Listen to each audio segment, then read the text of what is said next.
Hey, what's up, my YouTube friends? Welcome to my review of this knife. So this is one of those tracker style designs. This particular one was $55. The steel is D2. The blade length is 6.65 inches. And you see the dual grinds there. Now the brand here is Big Cat Roar. Yes, anytime, any place. And that is definitely what she said. Right? And they're calling this model the Black Jaguar of Wakanda. No, not of Wakanda, but they are calling it the Black Jaguar. Look at the curve. Like, look at the belly. These trackers are crazy. Now, this is the first tracker knife that I've ever had.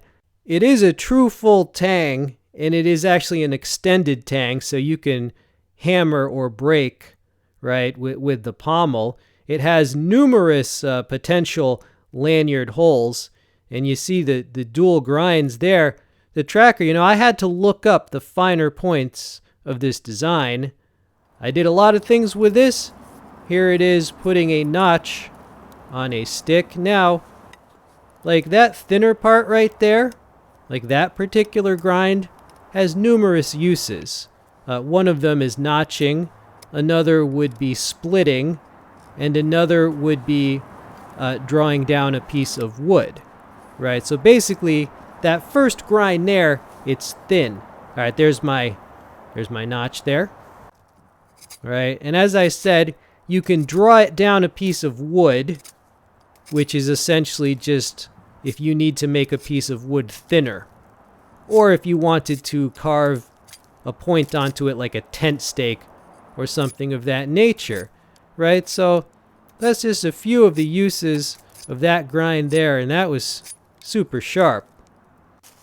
All right, you can also chop a notch into a branch, like so. So a tracker is going to be thicker and wider and more top-heavy than a conventional shaped knife of the same length. Right, so this was only moments before. This is when I was chopping that big notch into the branch. Now I'm not really chopping as hard as I can because I wanted to try to be a little bit precise. Now, one of the arguments against the tracker designs is that people say, oh, you shouldn't chop with a knife, you should just use a hatchet. Well, nobody is saying that knives should ever replace hatchets, but the tracker is presented as a one-tool solution that can do a little bit of everything. All right, so there is my notch, right? So it can do a little bit of everything. You can also just chop right through a branch like that. So the tracker is often characterized as kind of like a Swiss knife, right? Multi-function. There is my fire steel. Now the spine of a tracker has a curved part, and that should be usable as a striker or as a scraping device, if your tracker is designed properly. So the saw teeth, then that curved part, then the extended tang, the belly, and then the other grind. Like every part of the tracker can be used for multiple purposes. All right, splitting, batoning. Now I'm not saying that you should necessarily use this for splitting, but it is kind of presented as a knife that can do a lot of different things. So here you go.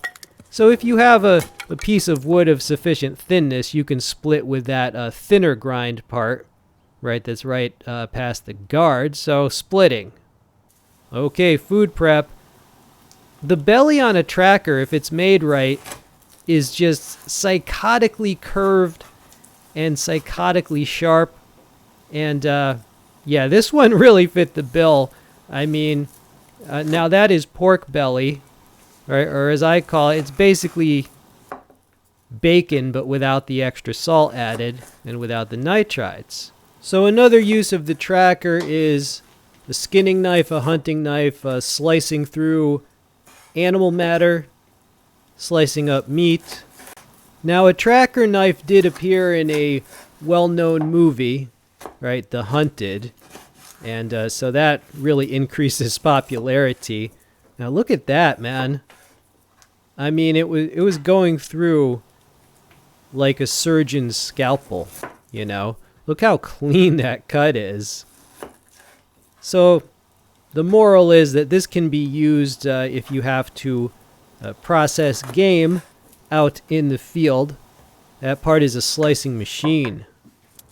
So the leather sheath is set up for horizontal carry, and it does have a loop for a fire steel on it, and it also has a little pouch with those two button closures that most people would use for tinder, I believe.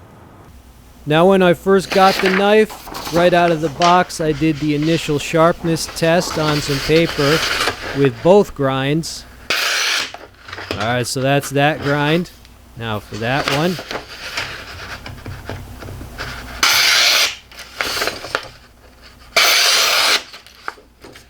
So the knife came with a high degree of sharpness. I definitely appreciate that. It's a mark of quality. Now the teeth on a tracker, that can be used to saw back and forth and basically put a notch on wood, but it depends how hard or soft the wood is. Around me, most of the wood is hard enough that it's just easier to chop a notch into it. But if you had softer wood, it would be easier to use those teeth to notch it. So that's the lowdown on those teeth. But what are my final thoughts on the tracker, the Big Cat Roar tracker? There's at least 20 different companies that are currently producing tracker designs. I looked all around.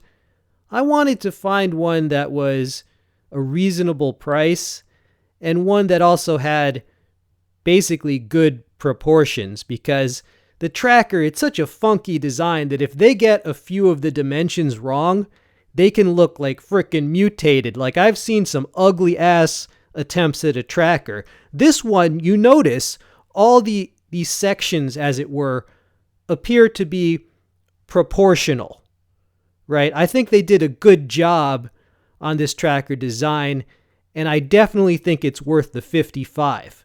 You know, maybe if they upgraded the steel, they could charge a bit more for it, but at $55, I think this is one of the most cost-effective and well-designed iterations of a tracker.